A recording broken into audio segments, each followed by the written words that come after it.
यत् कृपातमहं वन्दे परमानंद माधवम श्री गुरु दीनतारिणम श्री चैतन्य ईश्वरम। हरे कृष्ण कृष्ण कृष्ण हरे हरे राम राम राम हरे हरे। तो आप सबका स्वागत है आज के सत्र में। आज हम शुरू करेंगे नारद भक्ति सूत्र, सूत्र नंबर 5। सूत्र नंबर 5 में शुद्ध भक्ति की सेवा में नियुक्त व्यक्ति क्या करता है, वो इस शुद्ध भक्त, शुद्ध भक्त है कौन, उसकी परिभाषा भगवान ने नारद भक्ति सूत्र में नारद मुनि बताते हैं। ठीक है, तो आज का सूत्र पढ़ते हैं। यत् प्रापन किच्छन्ति यत् प्रापन किश्चित् वांछति न शोचति न द्वेष्टति न रमेति न उत्साही भवति। यानी भगवान श्रील ये बता रहे हैं नारद मुनि कि ऐसी शुद्धमयी भक्ति सेवा में नियुक्त व्यक्ति न तो इंद्रिय तृप्ति की इच्छा करता है, न किसी हानि की शोक करता है, और न किसी से द्वेष करता है, और न अपने लिए हर्ष करता है, और ना ही भौतिक क्रिया में अति उत्साहित होता है। यानी वो उत्साहित तो होता है, लेकिन वो क्या करता है, भौतिक क्रिया के लिए उत्साहित नहीं होता। वो व्यक्ति उत्साहित होता है आध्यात्मिक क्रिया के लिए। श्रील प्रभुपाद इसमें तात्पर्य में 6 चीजें जो बताती हैं, जो एक व्यक्ति को शुद्धमय भक्ति में बताते हैं ना। श्रील प्रभुपाद इस तात्पर्य में बताएंगे कि कैसे व्यक्ति एक शुद्ध भक्त कैसे बना जा सकता है, और शुद्ध भक्ति के लक्षण क्या है, शुद्ध भक्त के लक्षण क्या है। ठीक है, वो श्रील प्रभुपाद इस तात्पर्य में बताते हैं। आइए पढ़ते हैं।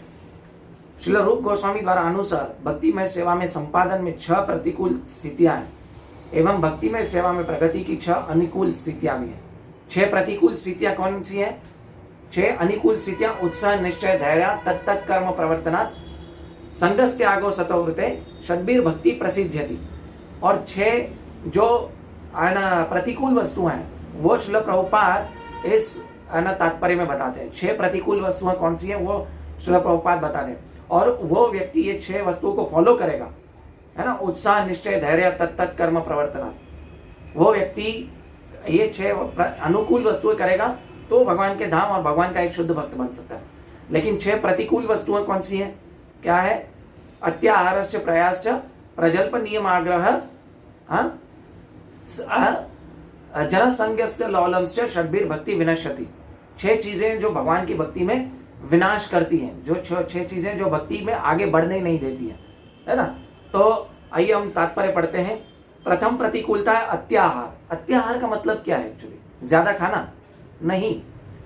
अत्याहार मतलब बहुत सारी वस्तुएं हैं। अत्याहार का मतलब है कि पहले तो श्रील रूप गोस्वामी के हिसाब से या श्रील प्रभुपाद के हिसाब से देखा जाए, जैसे नेक्टर ऑफ इंस्ट्रक्शन उपदेश अमृत का श्लोक है, तो उसमें बताते हैं कि कैसे व्यक्ति 6 चीजें करता है तो वो उसकी भक्ति में आगे नहीं बढ़ सकता। अत्याहार यानी धन का ज्यादा संग्रह करना, जरूरत से ज्यादा। दूसरा नॉनवेज खाना, ठीक है, अत्याहार। और तीसरा पेट भर जाए तो भी और ज्यादा खाना, उसको भी बोलते हैं अत्याहार। ठीक है, श्रील प्रभुपाद तीनों वस्तुओं को इस तात्पर्य में लिखेंगे। देखते हैं। अत्याहार अर्थात अधिक खाना या आवश्यकता से अधिक धन संग्रह करना। आ गया, अधिक खाना और अधिक आवश्यकता से अधिक धन संग्रह करना।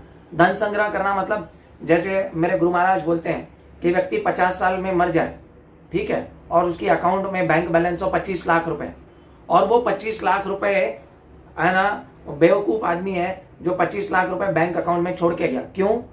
क्योंकि वो व्यक्ति ने 25 लाख रुपए कमाने में कम से कम 10 साल लगाए होंगे, और वो 10 साल उसने अपनी लाइफ के वेस्ट कर दिए। वो भगवान ने भक्ति नहीं की, उसकी भगवान की भक्ति नहीं की। सो ये है अत्याहार, इसको बोलते हैं अत्याहार। जब हम परम श्रेणी का सुख पाने में यत्न इंद्रियों को बेलगाम छोड़ देते तो हमारा पतन हो जाता है। यानी क्या होता है कि बहुत सारी वस्तुएं है ना, इंद्रिय तृप्ति के पीछे भागते हैं हम, तो इंद्रिय तृप्ति के पीछे भागना भी और अपनी इंद्रियों को बेलगाम छोड़ देना भी, वो भी अत्याहार है। ठीक है, और तो हमारा पतन होता है। अगर ऐसे करेंगे तो हमारा पतन होगा। अतः भक्त को केवल अपने शरीर एवं आत्मा को संयुक्त रखने के हेतु आवश्यक मात्रा में भोजन करना चाहिए। अपनी जीवा को उसकी इच्छा अनुसार जो कुछ या सभी खाते हो कि नहीं छोड़ना चाहिए, है ना। यानी जीवा के टेस्ट के अनुसार नहीं खाना है हमें।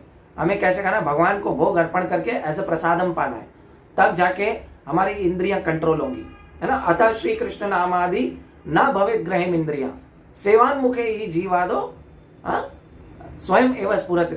हम इस भौतिक इंद्रियों से भगवान को नहीं जान सकते, लेकिन जब हम भगवान श्री कृष्ण की सेवा करेंगे जीवा से, क्या, एक तो भगवान का नाम जप करेंगे, भगवान के नाम का प्रचार करेंगे, गुणगान करेंगे, और दूसरा क्या करेंगे कि भगवान को अर्पण किया हुआ ही भोजन खाएंगे पाएंगे। तो ये क्या हो गया कि हम लोग है ना भगवान की सेवा में जीवा को अर्पण करेंगे, ताकि हमारी सब इंद्रियां भगवान की सेवा में ऑटोमेटिक लगेंगी।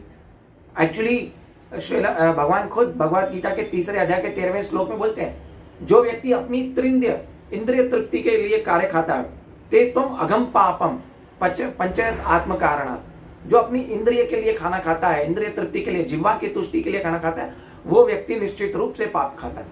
लेकिन बहुत सारे लोग समझते नहीं है, कितना भी माथा पीट लो लेकिन नहीं समझते, क्या करें, जाएंगे, नरक का द्वार खोल के रखा उन्होंने। इन खाद्यों में अन्न, फल, शाक, दूध, भगवत गीता के एवं महान आचार्यों तथा गुरुओं का मनुष्य का हेतु विशिष्ट खाद्यों पर निर्धारित किया, और इन खाद्यों को खाने वाला व्यक्ति सतोगुण आहार में रहता है।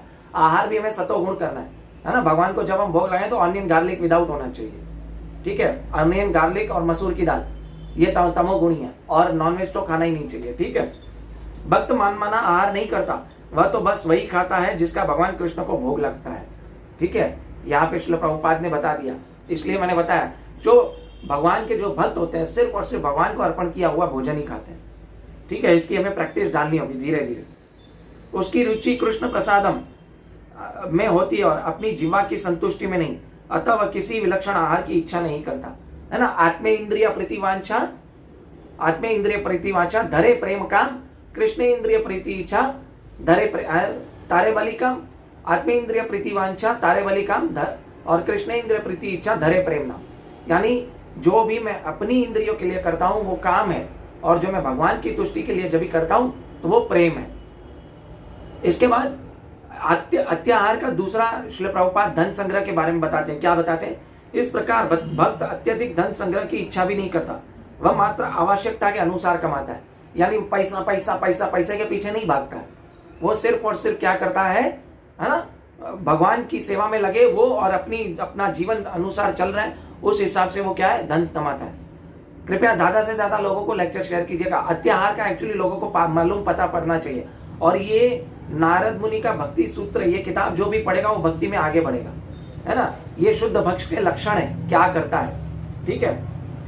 यानी शुद्ध भक्त जो भी करता है वो 6 चीजों में नहीं पड़ता है। वो 6 चीजें कौन सी करता है वो भी श्रील प्रभुपाद शायद तात्पर्य में बता भी दें, ठीक है। भौतिक जगत में हर कोई व्यक्ति अधिक से अधिक धन कमाने तथा खाने, सोने और बढ़ाने एवं इंद्रियों के तत्पर में रहता है। अधिकांश लोग जीवन का लक्ष्य, किंतु भक्त का जीवन का लक्ष्य क्रियाओं से रहित होना चाहिए। यानी भक्त के जीवन का लक्ष्य क्या होना चाहिए? सिर्फ और सिर्फ भगवान की इंद्रियों को तुष्ट करना, ना कि अपनी इंद्रियों को तुष्ट करना, है ना। एक कार्मिक व्यक्ति अपनी इंद्रियों को तुष्ट करता है। कार्मिक क्या, कार्मिक से भी बेकार व्यक्ति है, वो एनिमल लेवल पे है ना। आहार निद्रा भय मैथुनम च समानेतात पशुभिः नराणाम तेषाम धर्म अधिको विशेषो धर्महीना पशुभिः समाना। महाभारत का श्लोक है। महाभारत में कहते हैं आहार निद्रा भय मैथुनम च समानेतात पशुभिः नराणाम। यानी आहार निद्रा भय और मैथुन, ये 4 तो मैं कर रहा हूं, पशु भी कर रहा हूं, समानेतात पशुभिः नराणाम। तो मुझ में और एक पशु में क्या फर्क है? कहते हैं धर्म तेषाम अधिको विशेषो, है ना। मेरे में धर्म है, मेरे में एक इंटेलिजेंस है कि मेरे में डिस्क्रिमिनेशन पावर भगवान ने दिया, क्या सही है क्या गलत है और उसको चुनने का। अगर मैं वो नहीं करता हूं तो समानेतात पशुभिः नराणाम, अपनी बुद्धि का इस्तेमाल नहीं कर रहा हूं तो क्या है, मैं एक पशु के समान हूं। क्योंकि पशु भी तो आहार निद्रा भय मैथुन करता है। एक कुत्ता है, वो खाता है, मैं भी खाता हूं, ठीक है। कुत्ता तो किसी के सामने पूंछ हिलाता है, धीरे धीरे जीव आगे करता है, कहीं ना कहीं से भोजन मिल जाता है, और मैं आहार के लिए इधर उधर भागता हूं, कमाता हूं, ठीक है। निद्रा, थक जाता हूं, सोता हूं, कुत्ता भी थक जाता है, सोता है मर्सिडीज के नीचे, कार के नीचे। भय यानी आत्मरक्षा, मैं अपनी आत्मरक्षा करता हूं, सिक्योरिटी के लिए कुछ भी करता हूं, और कुत्ता भी आत्मरक्षा करता है अपनी, भौंकता है ना, बचने के लिए, या काटता है किसी को, ठीक है। और क्या है, एक मैं कुत्ते का उदाहरण दे रहा हूं, एक पशु का, ठीक है। It is equal to all animals. आहार निद्रा भय मैथुन यानी मैं भी बच्चे पैदा करता हूँ, कुत्ता तो हमसे ज्यादा एक्सपर्ट है, 9 बच्चे पैदा करता है एक साथ। तो हमें ये समझना चाहिए कि हमें ये नहीं करना है, हमें सिर्फ और सिर्फ भगवान की सेवा में लगना। श्रील रूप गोस्वामी द्वारा वर्णित दूसरी प्रतिकूलता प्रयास, अर्थात भौतिक वस्तुओं के हेतु कठिन यत्न। भौतिक वस्तुओं के हेतु कठिन यत्न, हम भौतिक वस्तुएं पाने करने में सीधे ये भ्रष्टाचार कहाँ से आया, है ना? पॉलिटिक्स में भ्रष्टाचार कहाँ से आया, ये समझाता है। क्या है? प्रयास, है ना? मेरी जितनी आवश्यकता है उससे अधिक धन एकत्रित करना, ये भी प्रयास करता हूँ। भौतिक वस्तुएं इकट्ठी करना है मेरे, उसका प्रयास करता हूँ मैं। अगर देखो किसी एक कर्मचारी है, ठीक है, सरकारी कर्मचारी है या प्राइवेट बैंक का कर्मचारी है, उसको जितनी सैलरी मिल रही है उसमें अगर वो सुखी होगा तो ठीक है, लेकिन वो अपनी आवश्यकताएं नहीं समझता है और अपनी इच्छाओं के पीछे भागता है। जब वो इच्छाओं के पीछे भागेगा तो उसको बड़ी गाड़ी लेनी है, और बड़ी गाड़ी तो उसकी सैलरी में आएगी नहीं, तो उसको क्या करेगा? टेबल के नीचे से पैसा लेगा। अगर वो टेबल के नीचे से पैसा लेगा तो क्या करेगा? वो करप्शन करेगा। तो ये करप्शन की जड़ है अधिक प्रयास। प्रयास क्यों करता हूं? क्योंकि मुझे ये भी चाहिए, वो भी चाहिए, हर वस्तु चाहिए, मेरी इच्छाओं के ऊपर मेरा कंट्रोल नहीं है, इसलिए मैं अधिक वस्तुओं के पाने के लिए प्रयास करता हूं, ठीक है। उसे भौतिक लाभों के प्रति लिए दिन रात कार्यरत कर्मकांडी जैसा नहीं होना चाहिए। भौतिक वस्तु पाने के लिए एक भक्त नहीं भागता है, ठीक है। बड़ा उद्योगपति बनने की, बड़ा व्यवसायी बनने की, बड़ा कवि या दार्शनिक बनने की, किंतु वह नहीं जानते कि यदि कामना पूर्ण हो भी जाए तो फल अस्थायी होगा, है ना। भौतिकवादी ये नहीं जानते कि मेरी कामना पूर्ण हो जाएगी तो भी ये फल क्या है? अस्थायी होगा। क्यों? क्योंकि कर्मकांडी व्यक्ति है, ठीक है। शरीर समाप्त होने से सारी भौतिक उपलब्धियां भी नष्ट हो जाती हैं। यानी मेरा शरीर समाप्त हो जाएगा तो मैं मैनेजर हूं, मैं किसी ब्रांच का सुपरवाइजर हूं या कुछ भी हूं, शरीर समाप्त हो जाएगा तो भौतिक डॉक्टर हूं, इंजीनियर हूं, सब समाप्त हो जाएगा उसके साथ। तो मैं किस चीज के पीछे भाग रहा हूं? जागना होगा। जीव जागो, जीव जागो, है ना। गौर चंद्र बोले, माया की निद्रा में हम सोए हुए हैं, हमें जागना है। क्या हम ये नहीं समझ पा रहे हैं कि मैं क्या हूं, मुझे कहां से जागना है? हम लोग बोलेंगे कहां सोया हुआ है, नहीं, सोए हुए हैं, माया की निद्रा में सोए हुए हैं। क्या इस जगत में भौतिकता से प्राप्त कुछ भी अपने साथ नहीं ले जा सकता। जो एक वस्तु अपने साथ ले जाता है वह भक्ति में सेवा की निधि, केवल वह भी कभी क्षीण नहीं होती, है ना। भगवान बोलते हैं ना, क्षिप्रम भवति धर्मात्मा सश्व शांति निगच्छति कौन्तेय प्रति जानी नमे भक्त प्रणश्यति।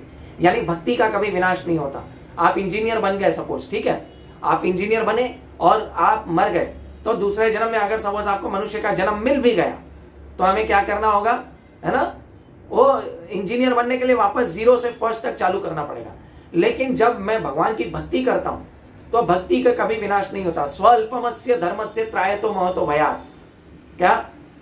तो दूसरे अध्याय के 40वें श्लोक में लिखा, भगवान कहते हैं कि इसका कभी हानि नहीं होती, भक्ति का कभी विनाश नहीं होता। आप एक 16 माला पे रुक गए या 8 माला पे रुक गए और आपका जीवन समाप्त हो गया, तो नेक्स्ट जन्म होगा तो आपका क्या होगा पता है? आप 8 माला से शुरू करोगे, ये कृत्रिम आप उसके साथ खींचे चले जाओगे। तो भौतिक वस्तु, है ना, भौतिक जो उपादान हमारे पास है, जो भौतिक, है ना, हमारे पास उपलब्धियां मिली हैं, वो शरीर के साथ समाप्त हो जाएंगे, लेकिन आध्यात्मिक नहीं, कभी नहीं समाप्त होगा। हमें ऐसे वैष्णव परिवार में जन्म मिलेगा ताकि हम भगवान की भक्ति कर सकें। So we have to be very careful. हमें बहुत केयरफुल होना चाहिए कि मैं लाइफ में क्या चुन रहा हूं, है ना, ठीक है। 6 चीजें फिक्स है लाइफ में। क्या फिक्स है? कि यश अपयश, है ना, लाभ हानि, सुख दुख, ये जीवन मृत्यु, 8 चीजें ये फिक्स है। लाभ हानि और सुख दुख एक ही बात है, यश अपयश, ठीक है, और जीवन मृत्यु ये फिक्स है। लेकिन ये जब मेरे सामने आते हैं तो मैं उसको किस तरह से लेता हूं और कैसे रिस्पॉन्ड करता हूं, वो मेरी अगली डेस्टिनी तय करता है। तो इस हिसाब से मुझे अपने जीवन को अच्छे तरीके से शास्त्रों के हिसाब से चलाना होगा, है ना। भगवान ने हमें एक माइन्यूट इंडिपेंडेंस दिया है।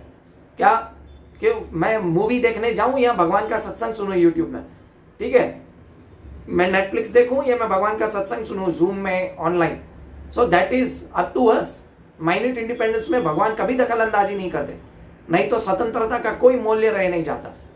जो थोड़ी सी इंडिपेंडेंस भगवान दिए उसमें कभी भगवान दखल नहीं देते, ठीक है। भक्ति में सेवा में अगली प्रतिकूलता क्या है? प्रजल्प यानी इधर उधर की बातें करना, है ना, भौतिक विषय वस्तु की बातें करना, न्यूज देखना, है ना, समाचार पत्र पढ़ना, ये सब प्रजल्प है। कोरोना की रिपोर्ट देखना, क्या हुआ, अरे ये तो होना है। जब हम, है ना, कलो अस्मिन युगे जना, क्या है कि मंद सुमंद मदो मंद भाग्य ही उपद्रता, मंद सुमंद मतो मंद भाग्य, हम मंद भागी है कलयुग के लोग, तो हमारे साथ हमेशा बुरा ही होने वाला है। जब तक हम भगवान का नाम नहीं लेंगे तो बुरा होने वाला ही है। मंद सुमंद मतो मंद भाग्य उपद्रता, और लालची भी है, तो प्रजल्प करेंगे तो ये सब देखने की जरूरत नहीं है, ये तो रोज आता है, तो ये देखने की जरूरत नहीं है क्या कर रहा है ना। बहुत सारे लोग प्रजल्प उनका कोई सुनता नहीं है तो वो सुनाने के लिए क्या करते हैं पता है, वो लिखते हैं, अपनी बुक्स लिखते हैं, फिक्शन बुक्स लिखते हैं, नॉन फिक्शन बुक लिखते हैं, और जब वो बुक लिखते हैं तो वो बुक के रूप में प्रस्तुत करते हैं, प्रिंट करते हैं ताकि लोग उनका प्रजल्प सुन सके। और 99.99% भौतिक 100% भौतिक जो किताबें बिकती हैं वो यूजलेस होती है। ले बोलते हैं best seller book, best seller book कुछ नहीं है, वो सब प्रजल्प वाली बुक है। हमें पढ़ने चाहिए शास्त्र, उपन्यास पढ़ने चाहिए, शास्त्र पढ़ने चाहिए, तो उसमें प्रजल्प नहीं है, उसमें हमारे जीवन का लक्ष्य बताया है, मनुष्य जीवन का लक्ष्य बताया। मानुष्य देह पाइया हरि ना भजिया, है ना, तो क्या किया, जानिया सुनिया विष खाइया। जान सुन के मैं ये सब सुनने के बाद भी मैं, सत्संग सुनने के बाद भी मैं प्रजल्प करूंगा, तो ये विषय विष खाया है, जहर खा रहा हूं मैं, जानने सुनने के बाद भी जहर खा रहा हूं, सो दैट इज नॉट गुड। कई लोग भौतिक विषय पर संबंधी वार्ता, ठीक है, प्रजल्प अर्थात भौतिक विषय वस्तु संबंधी वार्ता, इस लोग व्यर्थी समाचार पत्र दैनिक घटनाओं की बातचीत करे बिना किसी लाभ में बिना समय बिता देते हैं, किंतु भक्ति राजनीति अथवा अर्थनीति आवश्यक चर्चाओं का भाग नहीं लेता। भक्त शुद्ध भक्त के लक्षण है ना ये, और न ही भक्त वेदों में वर्णित बाह्य विधि विधानों के अधिक दृढ़ होता है। भक्ति के बाहर जो है वो बाहर कुछ बातें करता ही नहीं है। भक्त का लक्षण क्या है, मच्चित्ता मदगत प्राणा बोधयन्तः परस्परम कथयन्तश्च माम नित्यम तुष्यन्ति च रमन्ति च। मेरे शुद्ध भक्तों के विचार मुझ में वास करते हैं तथा वो क्या करते हैं, मेरे बारे में बातें करते हुए परम आनंद तथा संतोष का अनुभव करते हैं, है ना। श्रीमद् भगवत गीता में भगवान कहते हैं, चतुर्श्लोकी सेकंड श्लोका, मच्चित्ता मदगत प्राणा, तो इधर उधर की बातें नहीं करते, वो सिर्फ और सिर्फ भगवान श्री कृष्ण की बारे में बातें करते हैं। न भक्ति वेदों में वर्णित बाह्य विधि विधानों का पालन में अधिक दृढ़ होता है। इन अनुष्ठानों के प्रति लगाव रखना अगली प्रतिकूलता है, जिसे नियम आग्रह कहते हैं। नियम आग्रह के दो अर्थ होते हैं, एक तो अपनी इंद्रिय तृप्ति के लिए नियम आग्रह करना कर्मकांड के लिए, और नियम आग्रह और नियम आग्रह। नियम आग्रह का मतलब है कि वो व्यक्ति अपनी प्रतिकूलता के, अपनी अनुकूलता के हिसाब से वेदों शास्त्रों का, है ना, पालन करेगा। That is not good. जो मुझे ठीक लगा वो मैंने लिया, बाकी छोड़ दिया नहीं, जो सार है वो तो लेते ही नहीं है। क्योंकि भक्त भगवान की परम सेवा में पूर्ण संलग्न रहता है, वह अन्य सारे कर्तव्यों को पूरा करता है एवं वैदिक अनुष्ठानों के साथ समस्त विवरणों का प्रतिपादन नहीं करना होता, है ना, उसे और कुछ नहीं करना पड़ता। वो सिर्फ और सिर्फ भगवान की भक्ति करेगा तो Krishna will take care of everything. Krishna सब चीजों का टेक केयर कर लेते हैं। ज्यादा से ज्यादा शेयर करेगा। सही बोलता हूँ, शुद्ध भक्त के लक्षण क्या है और क्या नहीं होने चाहिए इस सूत्र में पता चलता है ना। अभी श्रीमद् भागवतम क्या कहता है शुद्ध भक्त के बारे में, इस संसार में जन्मा प्रत्येक वस्तु मनुष्यों, देवताओं, महर्षियों, साधारण जीवों, समाज इत्यादि के प्रति ऋणी होता है, किंतु भगवान के चरण कमलों में शरणगत उन एवं उनकी सेवा में पूर्णतः नियुक्त व्यक्ति किसी भी के प्रति ऋणी नहीं होता। क्यों ऋणी नहीं होता, मैंने बताया ना, क्योंकि वो व्यक्ति हर ऋणी नहीं होता, क्योंकि वो भगवान की भक्ति करता है, और जब वो भगवान की शुद्ध भक्ति करता है तो भगवान उसके सब ऋणों की टेक केयर कर लेते हैं। भगवान उसके हर ऋण का देखभाल भगवान खुद कर लेते हैं, उसे अलग से उसके लिए प्रयास करने की जरूरत नहीं है। श्रीमद् भागवतम का यह श्लोक है 11.5.49, देख लीजिएगा, ठीक है। और अन्य शब्दों में फिर उसे भक्ति में सेवा के सिवाय अन्य औपचारिकता पूरी नहीं करनी होती है। आ गया, वो सिर्फ और सिर्फ शुद्ध भक्ति करता है और उसे कोई अन्य औपचारिकता पूरी करने की जरूरत नहीं है। जैसे श्राद्ध, ठीक है, उसे एक शुद्ध भक्त को श्राद्ध करने की जरूरत नहीं है, लेकिन हम शुद्ध भक्त नहीं है, हम भगवान की भक्ति भी कर रहे हैं और हमें श्राद्ध भी करना चाहिए। क्यों? क्योंकि हम शुद्ध भक्त नहीं है। जिस दिन हम शुद्ध भक्त बन जाएंगे हम श्राद्ध नहीं करेंगे, नो प्रॉब्लम, ठीक है। सर्वोपरांत भक्त को लोभी नहीं होना चाहिए। लौलम्श्च, लोभी यानी हिरण्यकश्यपु। एक लोभी व्यक्ति का, है ना, एक मतलब लोभी कौन होता है, असुर। हिरण्यकश्यपु को पूरी दुनिया मिल गई फिर भी वो क्या है, लोभी है। और ऐसा लोभी व्यक्ति क्या करता है, अपने आप को भगवान मानता है, अपने आप को प्रभुत्वता जताने की कोशिश करता है पूरे जगत में। वो बोलता है मैं भगवान हूं, भगवान को हटा के खुद भगवान बनना चाहता है ना। तो उसका क्या होता है, लौल्यम्श्च, वो भोगी, लालच है। एक लालची व्यक्ति को पूरी दुनिया की वस्तुएं लाके दो, पूरी दुनिया का धन लाके दो, फिर भी वो क्या होगा, उससे सेटिस्फाइड नहीं होगा, खुश नहीं होगा। क्यों? क्योंकि वो लौल्यम्श्च है। लोभी है, न उसे साधारण भौतिकवादियों से मिलना चाहिए, है ना, जन संघर्ष, ऐसे भौतिकवादी व्यक्तियों का संग नहीं करना चाहिए। यह छठा लक्षण है, जो उसे भक्ति में, है ना, भक्ति में बातें ना करें। ठीक है, इन 6 निषेध विष्णु हेतु अतः भगवत प्रेम पे स्थित सिद्ध स्तर पर प्राप्ति का इन 6 वस्तुओं से दूर रहना चाहिए।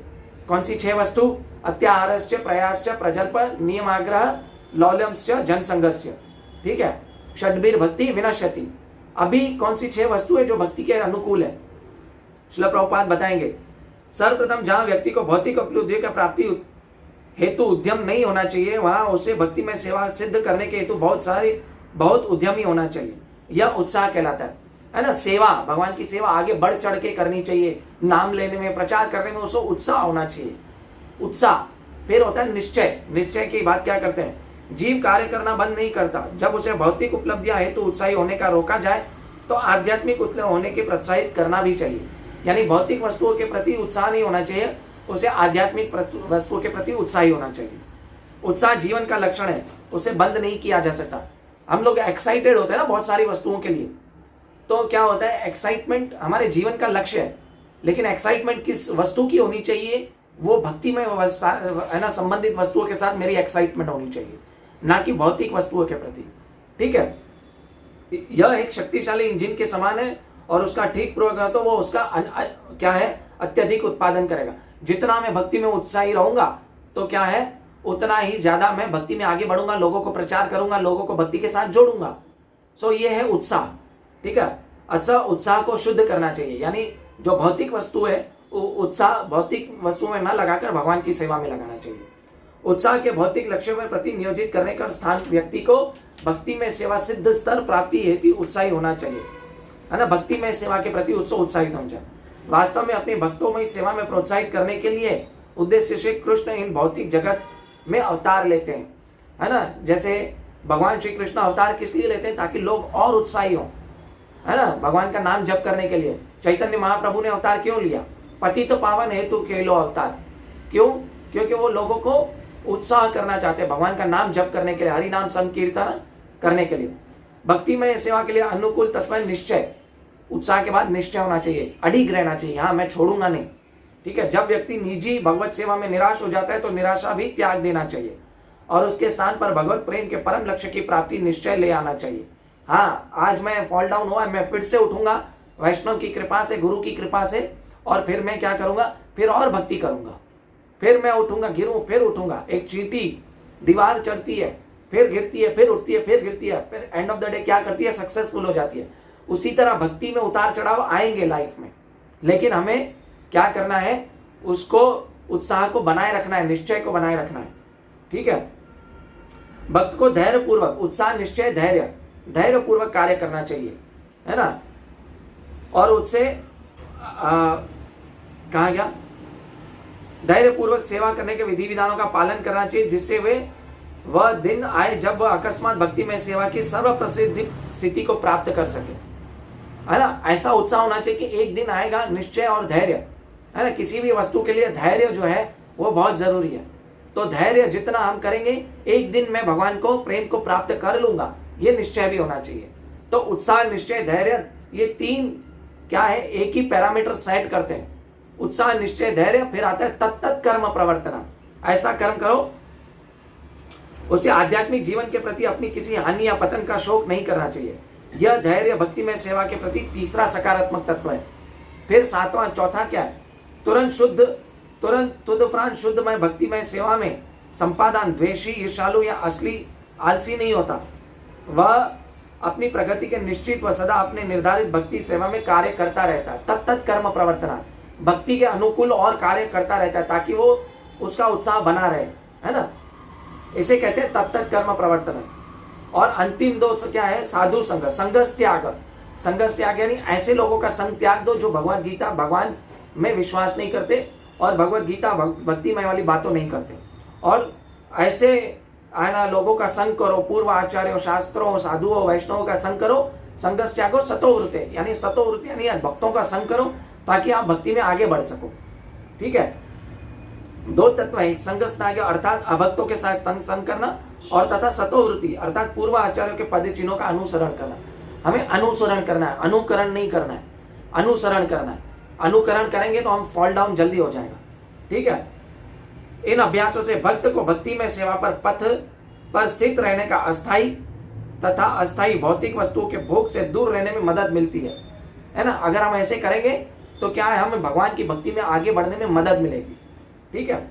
अतः भक्त की क्रिया भौतिक जगत के किसी भी दूषण से रहित सदा शुद्ध रहती है ना। भक्त की जो भी क्रिया है, क्यों, क्योंकि वो हर क्रिया भगवान को अर्पण करता है ना। वो भगवान से हमेशा युक्त रहता है, जुड़ा रहता है, तो उसकी जो भी क्रिया है वो शुद्ध रहती है, भौतिक दूषण नहीं होता। उसमें तीनों गुणों का, क्या बोलते हैं, तीनों गुणों का प्रभाव नहीं होता, सतोगुण, रजोगुण, तमोगुण का प्रभाव नहीं होता।